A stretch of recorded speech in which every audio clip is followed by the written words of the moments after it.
خبر شامل کرتے ہیں سعودی عرب کے شہر الدمام سے رپورٹ سردار صغیر برقی bureau chief BNP news HD الدمام۔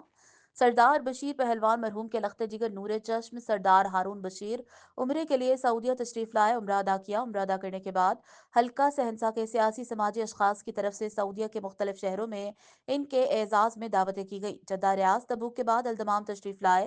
الدمام airport پر سردار آصر و شہزاد کی قیادت میں درجنوں افراد نے ان کا استقبال کیا، پھول پیش کیے اور ایک بڑے قافلے کی صورت میں سعودیہ کے سب سے بڑے صنعتی شہر الجبیل لایا گیا۔ الجبیل پہنچنے پر سردار کوثر اور دیگر نے ان کا استقبال کیا اور ان کے ڈیرے پر تشریف لائے، جہاں سردار بشیر پہلوان مرحوم کے لیے دعائے مغفرت کی۔ سب نے باری باری ہارون بشیر سے تعزیت کی۔ تعزیت کے بعد اشارہ دیا گیا۔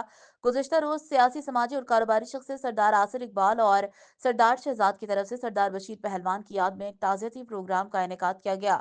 پروگرام میں حلقہ سہنسا، بلوچ پندوری، پلندری اور دیگر علاقوں کے رہنے والے یہاں سعودیہ کے مختلف شہروں سے تشریف لائے۔ الحصا، الخبر، الدمام اور الجبیل سے تعلق کثیر تعداد میں لوگوں نے شرکت کی۔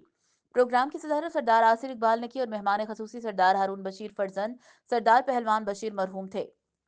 انہوں نے کہا، پہلوان بشیر کا ہم سب کو دکھ و رنج ہوا، پہلوان بشیر کی کمی کوئی پورا نہیں کر سکتا۔